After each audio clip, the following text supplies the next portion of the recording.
Hello friends, இன்றைக்கி வந்து பார்த்திங்கன்னா நம்ம வந்து பச்சை பட்டாணி அப்புறமா வந்து பார்த்திங்கன்னா பொட்டேட்டோ குருமா வந்து எப்படி செய்யறதுன்னு பார்க்கலாம். இது வந்து டேஸ்ட் வந்து செம்மையாக இருக்கும், சூப்பராக இருக்கும். ஸோ இது வந்து சப்பாத்திக்கு இல்லை ரைஸுக்கு பூரிக்கு எல்லாமே நல்லாயிருக்கும். நான் வந்து இப்போ சப்பாத்திக்கு தான் செஞ்சுன்னு இருக்கிறதோ. இது வந்து நான் வந்து முளை கட்டி வச்சுருந்தேன். ஸோ இது வந்து பார்த்திங்கன்னா ப்ரோட்டீன் லெவல் வந்து அதிகமாகும். ஸோ தட் நம்ம வந்து பார்த்திங்கன்னா முளை கட்டி வச்சுருந்தேன். ஸோ இப்போ வந்து பார்த்திங்கன்னா நான் வந்து குக்கரில் தான் செய்யப்பாரு, குயிக்காகவும் ஆகிடும். நம்மளுக்கு வந்து பார்த்திங்கன்னா கேஸும் அட்ஜஸ்ட் ஆகும்.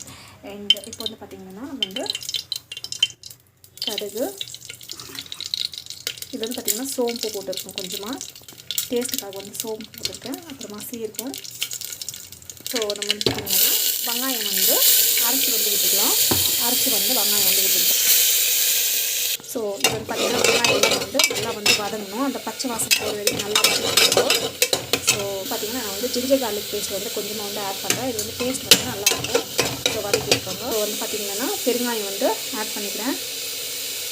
ஸோ இது வந்து நல்லா வதக்கிக்கோங்க.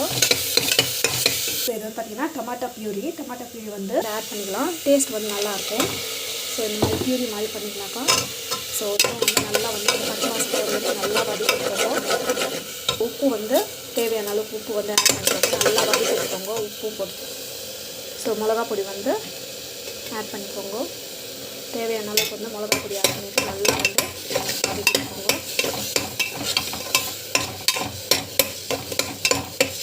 நல்லா வதங்கணும். இந்த ஸ்டேஜில் நம்ம வந்து பார்த்திங்கன்னா பொட்டேட்டோ இதெல்லாம் வந்து பார்த்திங்கன்னா இந்த பட்டாணி எல்லாம் கூட இந்த பச்சை வாசம் போகிற வரைக்கும் நல்லா வந்து வதக்கணும். இது வந்து பார்த்திங்கன்னா ட்ரை மேத்தி லீவ்ஸு, இது வந்து கொஞ்சம் ஆட் பண்ணிக்கோங்க. டேஸ்ட் வந்து சூப்பராக இருக்கும். ஸோ கொஞ்ச நேரம் வதங்கட்டும். ஸோ இது வந்து பார்த்திங்கன்னா ஜஸ்ட்டு வந்து தண்ணி வந்து தேவையான அளவுக்கு வந்து தண்ணி விட்டு ஒரு 4-5 விசில் வந்த வரைக்கும் நம்ம வந்து ஆஃப் பண்ணிடலாம். ஸோ இது தண்ணி விட்டு அவ்வளோதான் போதும். ஸோ 3-4 விசில் வந்த வரைக்கும் நம்ம வந்து ஆஃப் பண்ணிடலாம். ஸோ அப்படியே வந்து கவர் பண்ணி வச்சுடுங்க. ஒரு 3-4 விசில் வரட்டும். நம்மளுக்கு வந்து பார்த்திங்கன்னா ஹெல்த்தியான பொரியல் வந்து ரெடி ஆகிடும். ஸோ விசில் வந்து வந்துச்சு, நம்ம வந்து ஆஃப் பண்ணி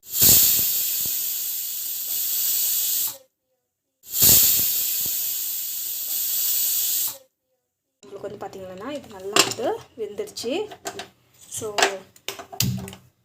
பார்த்திங்கன்னா சூப்பராக வந்து வெந்துட்டு இருக்கு. கொஞ்ச நேரம் வந்து லைட்டாக வந்து ட்ரை ஆகட்டும். டேஸ்ட் வந்து செம்மையாக இருக்கும், அவ்வளோ டேஸ்ட்டாக இருக்கும் இது. ஸோ வீட்டில் ட்ரை பண்ணி பாருங்கள். ஸோ கண்டிப்பாக அந்த வீடியோ பிடிக்கும். ஒரு வேளை உப்பு பத்தலைன்னா உப்பு ஆட் பண்ணிக்கோங்க. இந்த டைமில் வந்து காரம் வந்து ஆட் பண்ண முடியாது, உப்பு வேணால் ஆட் பண்ணிக்கலாம். ஸோ எனக்கு உப்பெல்லாம் கரெக்டாக இருக்குது. ஸோ வீட்டில் வந்து இந்த மாதிரி வந்து ஹெல்தியான ஹை ப்ரோட்டீனான ரெசிபி வந்து ட்ரை பண்ணுங்கள். கண்டிப்பாக அந்த வீடியோ பிடிச்சிருக்கான்னு நினைக்கிறேன்.